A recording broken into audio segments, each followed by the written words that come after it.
Hi guys, welcome back to my channel. সবাইকে শুভেচ্ছা। কেমন আছেন সবাই এই গরমে? আশা করি ভালো আছেন। আজকে বানিয়েছি আমি খাসির মাংসের বিরিয়ানি, এবং খাসিটা আমি নিজের হাতেই কিনে নিয়ে এসেছি, একেবারে অরিজিনাল খাসি। তো দেখেন, বিরিয়ানি বানিয়েছি কত সুন্দর, এর ফ্লেভারটা খুবই সুন্দর লাগতেছে। আহা হা। তো চলেন শুরু করি। বানাতে বানাতে বলি আর দেখাই দিই। এই যে খাসিটা, একেবারে অরিজিনাল খাসি, বেশি চর্বি নাই। তো এখানে আমি বানাবো খাসির মাংসের বিরিয়ানি, আর আপনাদের সাথে ভিডিওটা শেয়ার করব। এখানে নিয়েছি আমি এই যে 8 কেজি খাসির মাংস নিয়েছি। তো এখানে আমি প্রথমে খাসির মাংসটাকে বানিয়ে নেব, যার জন্য এখানে আমি একটা কড়াইয়ের মধ্যে তেল দিয়েছি, আর মশলাগুলা এখানে দিয়ে দিচ্ছি। তেজপাতা, জয়ত্রী, এলাচ, দারচিনি সব একসঙ্গে। এখানে আছে স্টার ফুল, আমি সবগুলো একসাথে লিখে দিয়েছি, আপনারা দেখে নিতে পারবেন। এটা গরম হয়ে গেছে, এখন আমি দিয়ে দিচ্ছি এর মধ্যে পেঁয়াজ। আপনারা বাসা বাড়িতে খুবই সহজে বানাতে পারবেন, যার কারণে খুব সহজেই ভিডিওটা বানানো সহজ করে। এখানে আমি দিয়ে দিচ্ছি লবণ, পরিমাণ মতো লবণ দিয়ে দিলাম। লবণটাকে সবসময় আপনারা একটু কম করে দেবেন ফার্স্টে, পরবর্তীতে যেন বেশি হলে কমানো যাবে না। এখানে আমি দিয়ে দিচ্ছি কাঁচামরিচ, শুকনা মরিচ এখানে কম ব্যবহার করবো, এই জন্য কাঁচামরিচটা বেশি দিলাম। এখানে আমি এখন দিয়ে দেবো খাসির মাংসগুলা। দেখেন, খাসির মাংসগুলা এর মধ্যে দিয়ে দিচ্ছি। খাসির মাংসের বিরিয়ানির বলে কথা, সবার পছন্দের একটা জিনিস।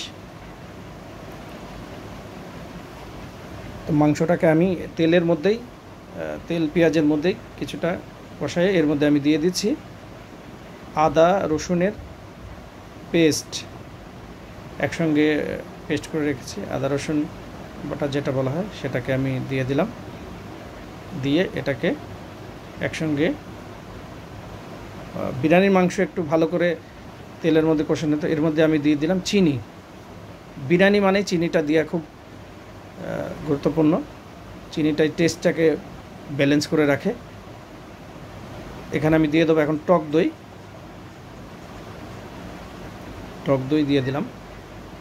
টক দই দিয়ে এটাকে আমি এখন একটু টক দইয়ের সাথে মাংসটাকে কষাই নেব। মাংসটাকে এইভাবে কষাই নেব। এখানে আমি দিয়ে দিচ্ছি গরম মশলা, মিক্স করে গরম মশলা।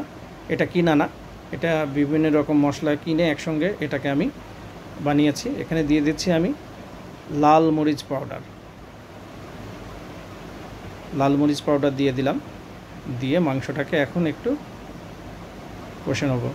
বিরিয়ানির মাংস মানে হলুদ ব্যবহার করব না এখানে। এখানে দিয়ে দিচ্ছি আমি গোলাপ জল দিয়ে এখানে আমি দিয়ে দেবো এখন পানি। পানিটা অবশ্যই গরম পানি হলে ভালো। মাংস অর্ধেক পাকানোর পরে ঠান্ডা পানি দিলে মাংসটা পরবর্তীতে পাকতে চায় না, এই জন্য গরম পানি ব্যবহার করা ভালো এর মধ্যে। তো আমি গরম পানি দিয়ে দিলাম এর মধ্যে। পানিটা দিয়ে আমি এটাকে 1 ঘন্টার জন্যে ঢাকনা লাগাই দেব। এখানে দিয়ে দেবো আমি ঘি। এখানে আমি 1 ঘন্টার জন্যে, আমার 1 ঘন্টা লাগবে মাংসটা পাকতে। তো আমি ফিরে আসলাম 1 ঘন্টা পরে। আমার মাংসটা খুব সুন্দরভাবে পেকে গেছে। দেখেন কালারটা কত সুন্দর হয়েছে, মাংসটাও খুব সুন্দরভাবে পেকে গেছে।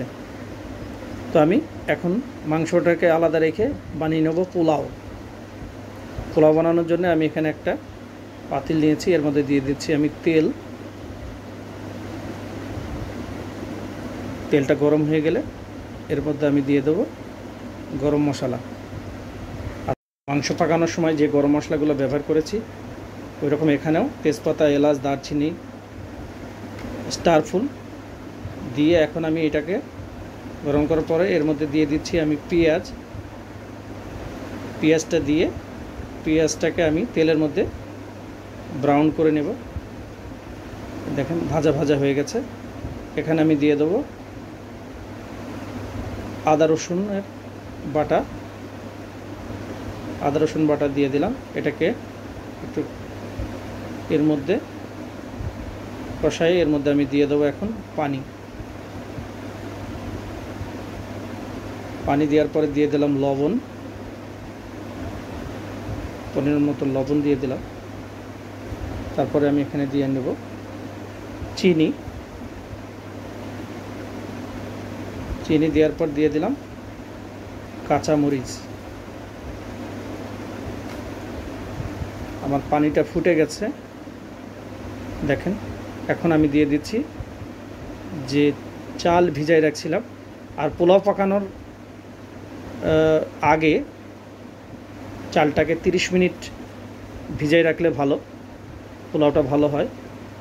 এখানে আমি দিয়ে দিচ্ছি দুধ।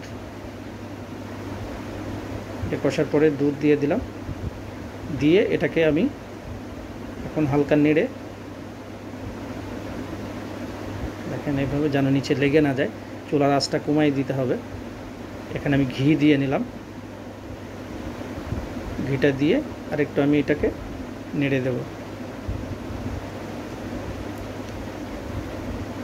আমি পরবর্তীতে এটা পোলাও আর মাংসটা মিক্স করে দমে দেব। আগে পোলাওটা পাকিয়ে নেব। এখন আমি এখানে দিয়ে দিচ্ছি গরম মশলা পাউডার। গরম মশলা পাউডার দিয়ে দিলাম। আর এখানে আমি দিয়ে দেবো এখন আলু বোকারা দিয়ে দিলাম। যেহেতু বিরিয়ানি, আলু বোকারা না দিলে ভালো লাগবে না।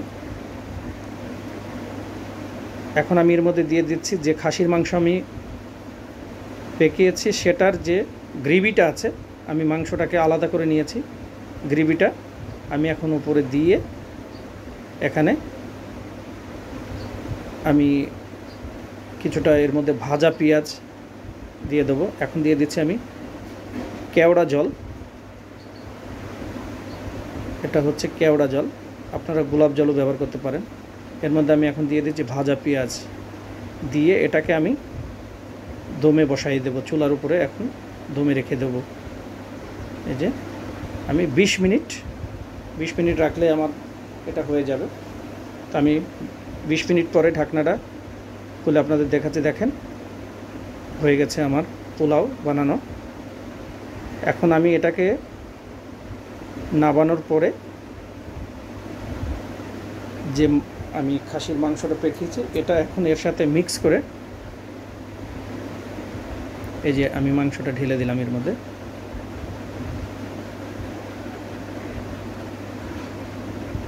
মাংস এর উপরে দিয়ে দিচ্ছি আমি মাংসের যে গ্রেভিটা আছে সেটা সুন্দর করে এইভাবে মিক্স করে উপরে এটাকে দিয়ে আমি এর উপরে ফয়েল পেপার লাগিয়ে এটাকে আরেকবার চুলার উপর দমে বসাই দেব। এটা বেশি টাইম লাগবে না, এটা 30 মিনিট আমি দমে বসাইয়ে দিলাম চুলার উপর একদম স্লো গ্যাসে 30 মিনিট রেখে আমি এখন খুলছি। দেখেন আমার বিরিয়ানিটা হয়ে গেছে।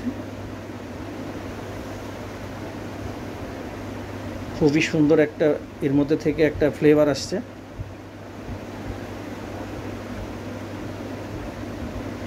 দেখেন একদম ঝরঝরা বিরিয়ানি। এইভাবে পাকালে কি হয়, আপনারা সরাসরি পোলাও পাকানোর সময় যদি মাংসটা ওর মধ্যে ঢেলে দেন অনেক সময় নরম হয়ে যায়। আর যদি এইভাবে পাকান তাহলে একদম ঝরঝরা একটা বিরিয়ানি হবে, খুবই ভালো লাগবে খাওয়ার সময়।